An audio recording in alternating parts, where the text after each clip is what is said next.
This is going to be a tutorial video on how to upgrade your 6.5-inch iDrive screen to the bigger one right here. That's about 8.8 inches. Now, most tutorial videos go upgrade this to just an Apple CarPlay aftermarket.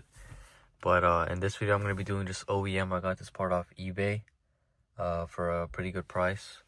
So I kind of just wanted to keep the iDrive seamless, and I don't really care about Apple CarPlay. So I'm going to go through the coding and the installation process.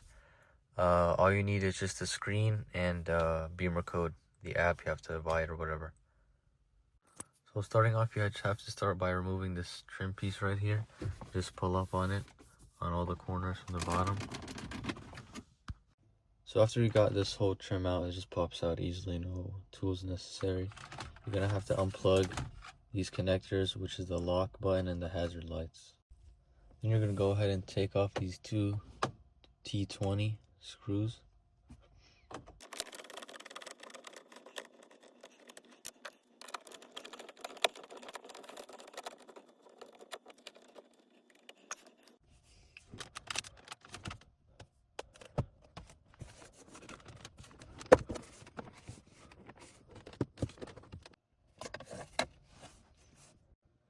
And you have another T20 screws on the bottom for this little radio AC unit.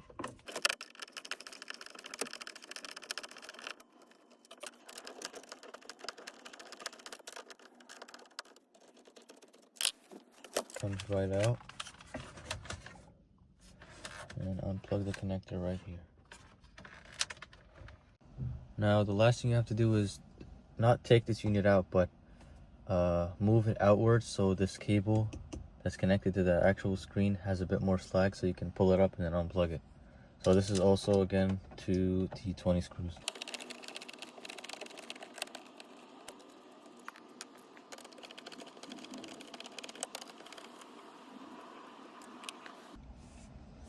So now we pull the unit out, just rest it lightly, and then the final two T20 screws to actually remove the old ugly screen.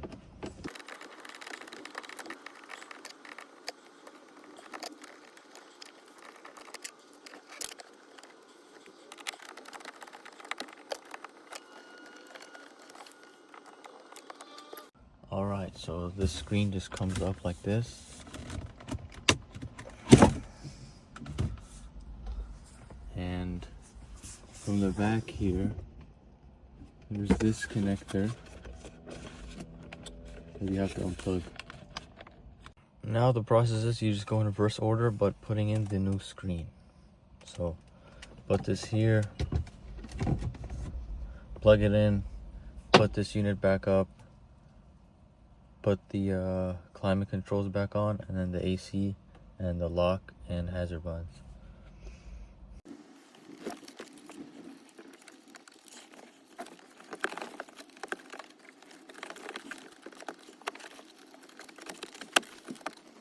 So for the coding process, you just have to hook up your OBD2 connector or Ethernet cable or whatever you have, and I'll switch over to the screen record so you can see on bimmercode. So looking into bimmercode, you're going to go to head unit and wait for it to read the coding data.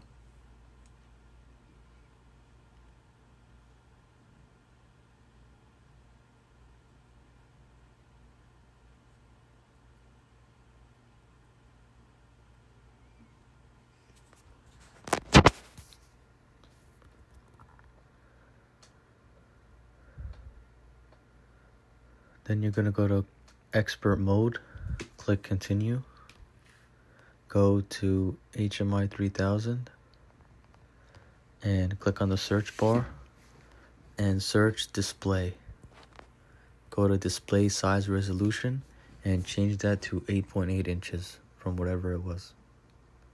That's the first coding step. There's only one more.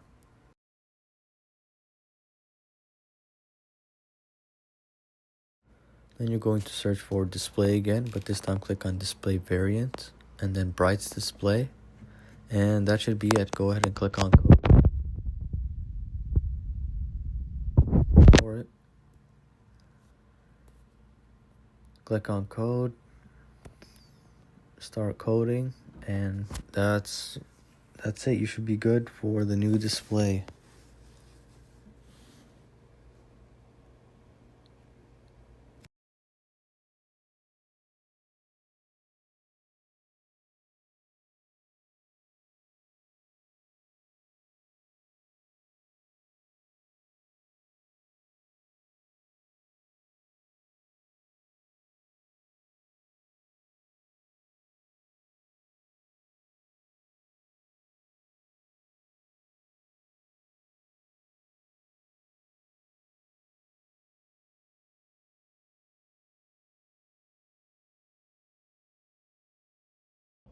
Alright, so after the coding's done, I plugged it in. Let's see if it works. Nice. Wow, it looks so much different than the tiny one.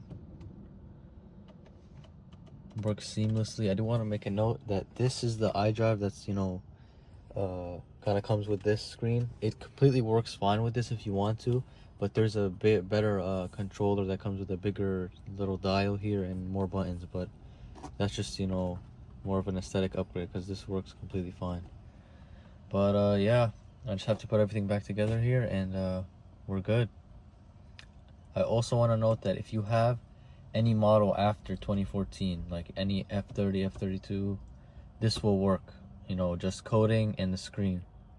If you have a 2012 or 2013 model, I believe, it won't work because the models before the date of 2014 were not made to have the entry nav on the coding, so you won't be able to code it in properly. So just do your research if you have a 2012 or 2013 model, but if you have a 2014 and later, this will work completely fine. Yeah, looks really good. Such a big upgrade over this.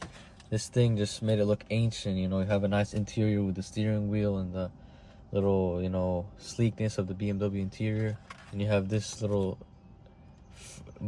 thick border, 2010 looking thing. But yeah, that's about it. It's honestly really easy. Take it apart, put the screen in, code, and you're done. That's about it. So if you have any questions or anything like that, I'll be happy to answer them. Thanks.